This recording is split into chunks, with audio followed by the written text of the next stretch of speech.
आप आशीर्वाद दीजिए, मैं युधिष्ठिर महाराज को समाप्त करना चाहता हूं। कृष्ण ने कहा, अरे मैंने तुमको गीता सुनाया दुर्योधन को मारने, युधिष्ठिर को नहीं, ये क्या चल रहा है? अर्जुन ने कहा, लेकिन मैंने व्रत ले लिया, मैं तो मार के ही रहूंगा। गांडीव को इन्होंने आलोचना की। कृष्ण ने कहा, अरे भैया अर्जुन, शास्त्र के अनुसार दूसरों को वध करने के 2 तरीके होते हैं, पता है क्या? अर्जुन ने कहा, अच्छा 2 तरीके क्या? कृष्ण ने कहा, एक अस्त्र शस्त्र से, और दूसरा वध करने का तरीका दूसरों की आलोचना करो, उनको गालियां दो, वो अपमान वध के बराबर है। अर्जुन ने गांडीव नीचे रखा, खड़े होकर कस के युधिष्ठिर महाराज को ऐसी गालियां दी जो युधिष्ठिर ने भी कभी सुनी नहीं थी। और अर्जुन ने क्रोधावेश में आकर इतनी गालियां दी, इतनी गालियां दी। आधा घंटा के बाद जब गुस्सा ठंडा हुआ, अर्जुन युधिष्ठिर महाराज के चरणों को पकड़कर रोने लगे, धरती पर लौटने लगे, क्षमा याचना करने लगे, कहने लगे, भ्राताश्री आप मेरे लिए पूजनीय हो, आपके प्रति मैंने बहुत बड़ा अपराध किया, मैं बहुत बड़ा अपराधी हूं, मैं पापी हूं। अर्जुन उठ खड़े हुए, आवेश में आ गए, अपने हाथ में तलवार लेकर उस तलवार को गले पे रख के कृष्ण को देख के कहते, प्रभु मैंने अपने बड़े भाई के प्रति बहुत बड़ा अपराध किया, आप मुझे आशीर्वाद दीजिए, मैं अपना गला काटना चाहता हूं। कृष्ण ने कहा, ये लो, ये दूसरी समस्या। कृष्ण कहते अर्जुन को, अर्जुन पता है क्या, आत्महत्या करने के भी 2 तरीके होते हैं। अर्जुन ने कहा, अरे सारे तरीके एक साथ लिख डालो प्रभु, कहां सीक्रेट बना के रखे हो? 2 तरीके क्या है? कृष्ण ने कहा, आत्महत्या करने का पहला तरीका है अस्त्र से, शस्त्र से। दूसरा तरीका है अपनी ही स्तुति करना। जो दिन रात अपने गुणगान करने में लगा रहता है, अपनी स्तुति करने में लगा रहता है, अपनी प्रशंसा सुनने में जिसको बड़ा आनंद आता है, वो आत्महत्या करने के बराबर है। अर्जुन ने तलवार नीचे रखी और फिर इतिहास में सारी घटनाएं याद करने लगे कि कैसे पांडवों को जो भी जीवन में श्रेय प्राप्त हुआ वो केवल अर्जुन के कारण हुआ। सीना तानकर इतनी प्रशंसा, इतनी घटनाएं सुना डाली, कृष्ण को ही बोलना पड़ा, बस हो गया अर्जुन। तो इस प्रकार जो क्रोध है वो क्रोध एक विषधर भुजंग की भांति अचानक बिना चेतना के हमारे हृदय के अंदर से फुफकार मारते हुए डंक मारेगा और इतनी तीव्रता के साथ उसका आक्रमण होगा कि बुद्धिमान से बुद्धिमान व्यक्ति भी बिना चेतावनी के वहीं पर ध्वस्त हो जाएगा। इसलिए क्रोध, काम और तीसरा लोभ, और इस लोभ पे नियंत्रण करना बड़ा आवश्यक है।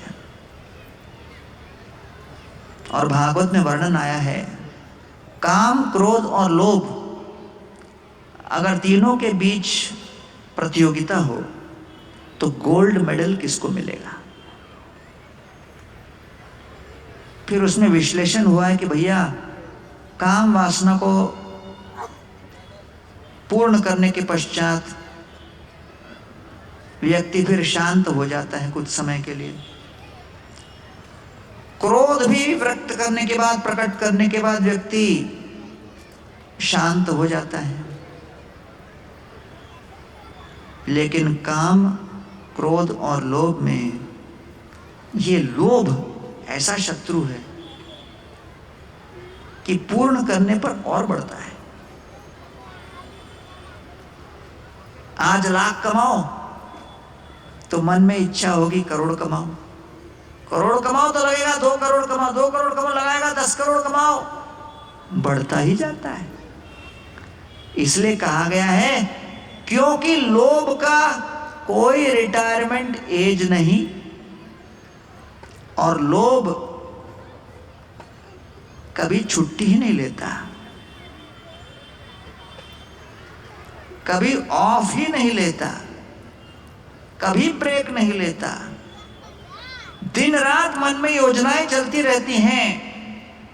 जिस दिन निर्जला एकादशी होती है उस दिन कम से कम काम और क्रोध तो ठंडा हो जाता है, क्योंकि क्रोध करने के लिए भी एनर्जी चाहिए। आदमी सोया ही पड़ा रहे तो क्या क्रोध करेगा। लेकिन लेटे लेटे भी प्लान बनाता रहेगा, ये कमाए वो कमाए, ये करे वो करे। इसलिए तीनों में सबसे खतरनाक है लोभ, कभी समाप्त तो होता ही नहीं। एक व्यक्ति गए ज्योतिषी जी के पास, बोले ज्योतिषी जी गरीबी के कारण बहुत परेशान हूं, क्या करूं बताओ। ज्योतिषी ने कहा बेटा 40 वर्ष की आयु तक तू गरीबी के कारण बहुत दुखी रहेगा। तो खुश हो गया, बोलो ओ मतलब 40 वर्ष के बाद कुछ आशा है। तो बोले हाँ 40 वर्ष के बाद गरीबी की आदत लग जाएगी।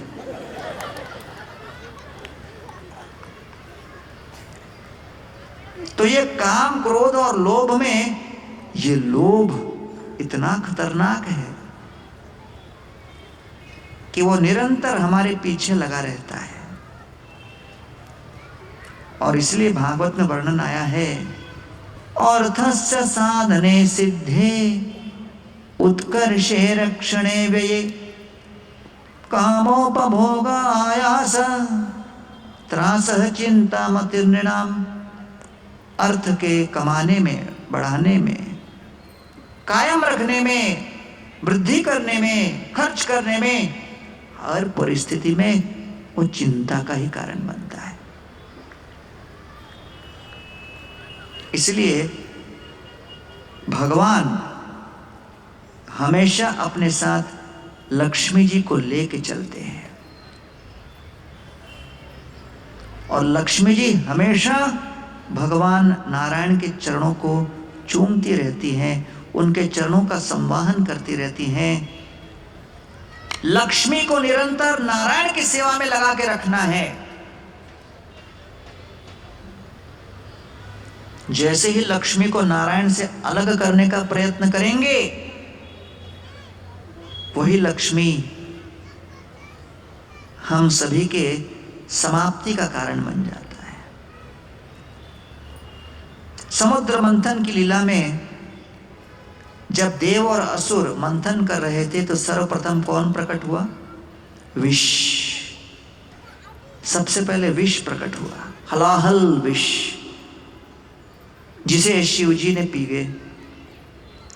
उसके बाद